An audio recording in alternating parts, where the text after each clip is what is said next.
Oke, Assalamualaikum warahmatullahi wabarakatuh. Waalaikumsalam warahmatullahi wabarakatuh. Ya, selamat pagi. Jumpa lagi dengan Mapel Bahasa Indonesia ya.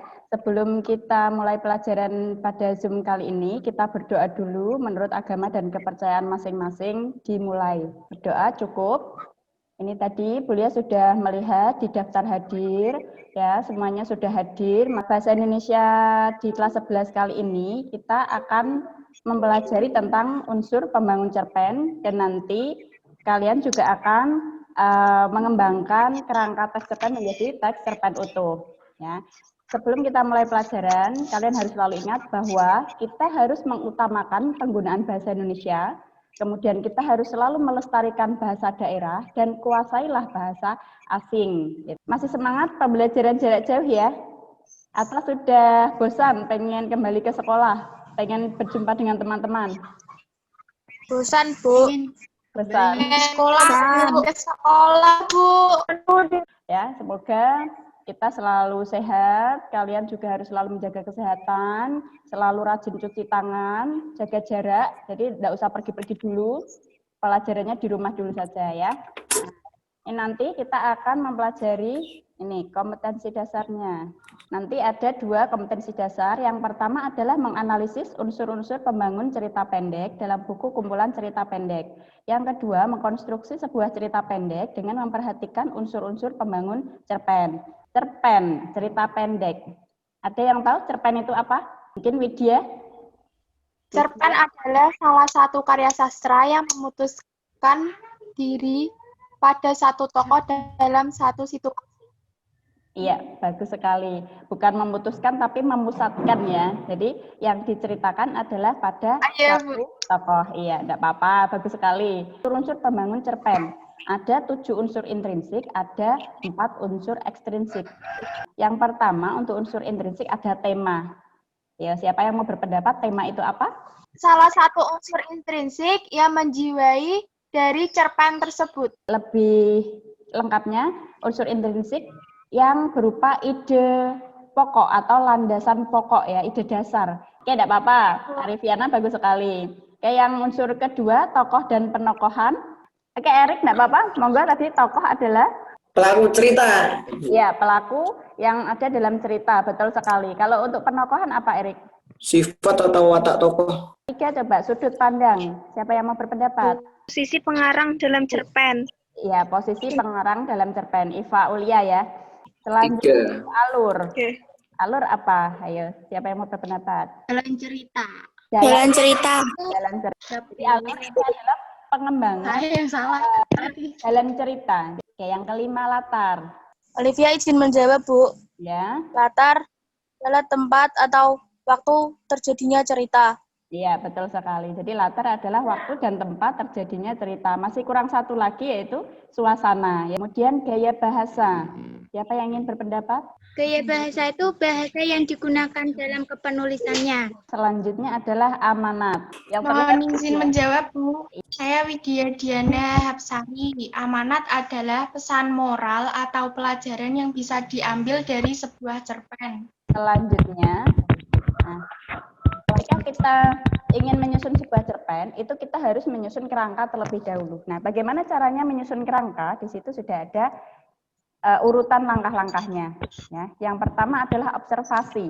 Kemudian kita menentukan judul dan tema pada cerpen. Nah, kemudian menentukan latar belakang cerpen. Kemudian menentukan para tokoh. Kemudian menciptakan konflik. Kemudian menentukan alur. Kemudian lanjut untuk manfaat cerpen. Manfaat dari membaca cerpen ialah ketika kita sudah membaca cerpen tersebut hingga tuntas, kita dapat mengambil pelajaran dari tokoh tersebut. Saya Bu, ceritakan izin menjawab. Biasanya di cerpen itu kan ada amanat, ada itu. Setelah membaca cerpen itu, kita bisa menyelesaikan permasalahan kita dengan amanat yang terkandung di cerpen jadi, setelah membaca cerpen kita punya inspirasi cara menyelesaikan masalah gitu ya, karena yang diangkat dalam cerpen itu juga konflik atau masalah. Nah, kayak Arifiana tadi bagus, Ika juga bagus. Rian ya. Oke, Halo, Bu. Ini nanti Julia putarkan contoh cerita dalam film animasi, judulnya Adi dan Sopo Jarwo. Kenapa saya pilih animasi tersebut? Karena ini asli buatan Indonesia dan kultur budayanya adalah kultur budaya Indonesia. Sebelum melihat film ini, kalian harusnya menyusun daftar pertanyaan tentang unsur intrinsik yang tergambar dalam cerita ini nanti. Nah, kira-kira temanya apa, kemudian tokohnya siapa saja, perwatakan tokohnya bagaimana, kemudian penggambaran latarnya di mana, alurnya seperti apa, dan amanatnya apa gitu. Ya, nanti setelah melihat film itu, kumpulkan informasi tentang unsur intrinsik tersebut. Ini filmnya nanti sekitar 7 menit. Puterin lagi ya. Adel. Adel mau naik komedi puternya. Adel. Mana bisa, Del? Ini kan cuma mainan. Kak Denis, kita ke lapangan yuk, Kak. Ngapain, Cuk?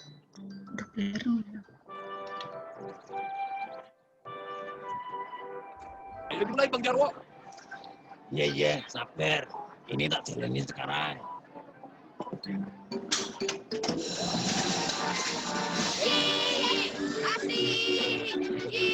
ada yang ingin berpendapat?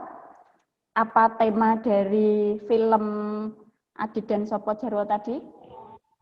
Temanya dulu. Arifianis Jati izin menjawab, Bu. Temanya yaitu hiburan di pasar malam. Oke, kemudian untuk tokoh dan penokohan, siapa yang ingin berpendapat? Karakter Adit baik hati, penurut, setia kawan. Ya. Denis hati, penurut, setia kawan. Ya, Bang betul. Jarwo genit, terawih, tidak bertanggung jawab. Oke, sudah betul ya? Sudah betul. Analisisnya lengkap sekali dari tokoh utama sampai tokoh-tokoh pendukungnya. Sudah bagus sekali, Emil. Oke, lanjut untuk latar, monggo. Siapa yang ingin menganalisis latarnya? Latar di perumahan dan di pasar malam. Kemudian untuk alur, siapa yang ingin berpendapat? Alurnya maju. Yang terakhir, amanatnya. Amanatnya kita seharusnya selalu hati-hati dan mengerjakan tugas dengan penuh tanggung jawab. Iya, betul sekali ya. Setelah ini nanti kalian buka Google Classroom kalian masing-masing, kemudian nanti di situ ada LKPD. LKPD itu lembar kerja peserta didik. Nah, di situ sudah ada LKPD, nanti silakan kalian unduh, kemudian kalian kerjakan sesuai dengan petunjuknya.